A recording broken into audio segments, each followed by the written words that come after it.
I'm going to be discussing American imperialism and talk about how, when, and why it began, and how it's affecting the world today. In this video, you will learn about the history of American interventions around the world, learning about different instances in U.S. history in which the U.S. has attempted to spread democracy and promote capitalism around the world for various reasons. Whether they were political or economical, by intervening in these nations, the U.S. creates allies and connections for trade. Throughout history, the U.S. has attempted to spread its way of life and democracy to other nations by exerting its power over them through imperialism. Although people don't consider the USA to be an imperialistic empire, it has done several things which make it an empire, especially in its early history after it gained independence and spread across North America by pushing westward. One of the driving forces behind American imperialism was economics, because the US needed people to sell their products to. This skyrocketed and became a leading factor for economic growth in America after the Industrial Revolution. In 1890, Captain Alfred Thoreau Mahan, in his book The Influence of Sea Power Upon History, argued that for America to become a world power, that it had to control the ocean with a great navy. This called for expansion of the navy, which would allow for America to carry manifest destiny off the continent and to other places.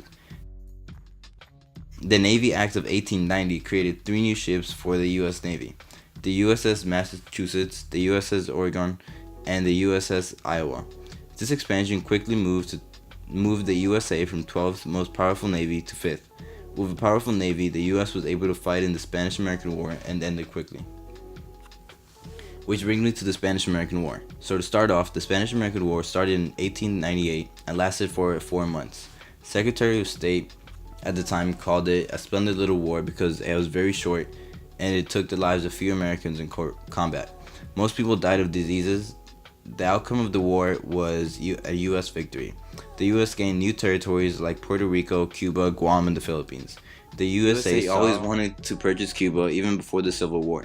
Back then, the U.S. government wanted to buy the island to expand slavery to the sugar plantations in Cuba. Although Congress did not allow this because the slave states and the non-slave states would go out of balance. Skipping ahead to the Spanish-American War in 1898, Cuban rebels wanted their independence from Spain.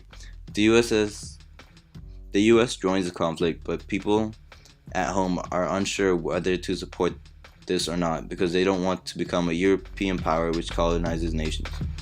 So Congress debated this before the war and they came up with the Teller Amendment. The Teller Amendment assured the Cubans that the U.S. wouldn't colonize them after the war. The U.S. would only help them gain independence. Then they would withdraw from Cuba. President McKinley wanted to leave Cuba after the Spanish forces were banished, after Cuba had set up its own stable government, and after all Cuban citizens were safe. The war ended with the Treaty of Paris in 1898, in which Spain agreed to let go of its colonies, which included Cuba, Puerto Rico, Guam, and the Philippines. Now, before I explain the Platt Amendment, I want to talk about what was going on in the Philippines while this was going on in Cuba. In the Philippines, Spain still had its colonies, although when the Spanish-American War began, the U.S. sent their navy from Tokyo there to get rid of the Spanish there too. This was because in order for America to become a world power, it had to dominate the seas with its great navy. And to do so, it had to have a great navy in the Atlantic Ocean, which is where Cuba is, and in the Pacific, which includes Hawaii, the Philippines, and one of America's biggest trading partners, China. So in order to have a steady supply and firm grip of the Pacific, the U.S. annexed Hawaii, but it also needed the Philippines to have a streamlined system for their ships. The Philippines had been under Spanish control for centuries. Therefore, when the U.S. attacked the Spanish in the Philippines, the people in the Philippines were happy because they thought that the Teller Amendment applied to them as well, although it didn't. The U.S. set up a colony there in the Philippines, which it had used to help China put down the Boxer Rebellion in the 1900s. American presence on the island was welcome at first, although when the people realized that the Americans were there to stay, the people in the Philippines got irritated and conflict broke out. Emmanalio Aguinaldo was a key figure in the fight versus Spain, although after he noticed the USA would not grant them independence, he turned his eye towards the USA. Back in Cuba, the United States Congress created the Platt Amendment, which gave the U.S. dominance over Cuba. Cuba amended the Platt Amendment into its constitution. The amendment prevented Cuba from making contact with other foreign powers and allowed the U.S. to build Guantanamo Bay. The Platt Amendment was used later on to justify the occupation of Cuba throughout history. Skipping ahead in history before the Communist Revolution in Cuba. Cuba was a highly popular destination in the Caribbean. It was highly monopolized and used as a getaway for most Americans. Americans spread their capitalism and enforced their way of life on the island, but most people in Cuba saw no benefit in this until 1959 when Fidel Castro, Raul Castro, and Che Guevara planned a revolution to overthrow Batista. In 1959, Fidel Castro, Raul Castro, and Che Guevara planned a revolution to overthrow Batista, a dictator supported by the American government because he allowed American corporations and businesses to mine and use Cuba for its resources. The rebels were against Batista because he did very little to help the people, and he let the USA take advantage and take control of Cuba's resources. At first, Fidel Castro had many followers until they realized his communist intentions. The American government was suspicious of Castro because of his communist ideas. President Eisenhower began planning coups to overthrow Castro by force. When Kennedy was elected, the CIA pitched to him the invasion, later to be called the Bay of Pigs, in 1961. The invasion was planned by CIA members and executed by Cuban exiles.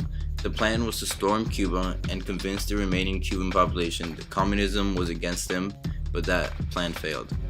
After the Second Cuban Revolution, the people saw an improvement in their life as the people had more power. The invasion failed and the US was left vulnerable. President John F. Kennedy denied the US involvement in the invasion, but later admitted it. This made the US look bad and it angered the international community. This invasion failed, increasing the tensions between Cuba and the United States, helping Cuba build relationships with the Soviet Union. This relationship led to the Cuban Missile Crisis and intense 13 days of nuclear negotiation. During this time period, the USA placed several embargoes on Cuba and blocked off travel between the two countries. The first embargo was during the Revolution, and it blocked the arms trade of Cuba.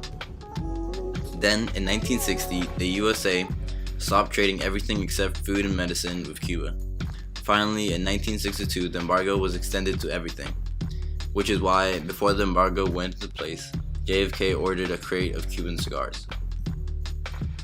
The US intervened in Cuba for a long time by attempting to eliminate Castro. Although their attempts failed, it's interesting to wonder what the world would be like if the Bay of Pigs invasion had been successful and the Soviet Union had never made connections with Cuba. Although American interventions failed, the embargoes did not, and after the fall of the Soviet Union in 1991, Cuba was left in ruin. The USA used its power to suppress Cuba and to eliminate the communist threat so close to America.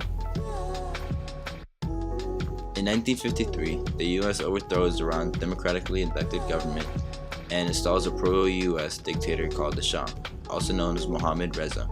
In 1951, Mohammad Mossadegh, the democratically elected Prime Minister of Iran, nationalized the Anglo-Saxon Oil Company, also known as BP Oil. This angered the British government, and the British asked America for help, although Truman was not interested in helping. When Eisenhower became president, Britain was able to persuade him and convince him that the Prime Minister had communist ties. The CIA ran Operation Codenamed Ajax to overthrow the Prime Minister and return the Shah. The UK and the US backed the Shah, and in return he gave them Iran's oil. The Shah committed multiple human rights violations and crushed his opposition, which isn't democratic at all. He attempted to modernize his country by improving infrastructure, healthcare, and education. He also brought a white revolution which westernized the nation and gave women more rights, although he mainly served the rich and wealthy. This created problems between the rich and the poor, as well as the religious community, as 90% of Iran's population is Muslim. His new laws upset the Muslim majority and created tensions in the country. Ruhollah Mossavi Khomeini led a revolution to overthrow the Shah and establish a democratic government in Iran. In my video, I used the Spanish-American War, Cuba in the 1960s, and Iran in the 50s to show many cases in which the US intervened in foreign affairs to improve its economical and political power over a region. A modern example of this is the conflict in Syria, with ISIS, Kurdish forces, and the US. The US sent arms to the Kurdish forces which are fighting ISIS in Syria. This is highly controversial because whenever the US gives rebels weapons, those weapons tend to be misplaced, or the rebels turn against the US and use their own weapons against them. Another example of this was back in 1991 in Iraq, when the US gave arms to rebels in Iraq to fight communist leaders. These rebels then turned into extremist groups which attacked the US. How do you compare and contrast interventions which the US partook in to spread capitalism and the American way of life? In the Philippines, when Americans tried to colonize, the Philippines revolted and war broke out between the Philippines and the USA, with the Philippines eventually gaining independence. In Cuba, the non-democratic dictatorship the US placed was eventually overthrown. And in Iran, the Shah was overthrown as well for imposing American culture on his people. Now, with this crisis in Syria, the best way to handle this, in my opinion, is for the US to provide assistance in creating peace but not running the new government, because throughout history, American imperialism doesn't connect well overseas.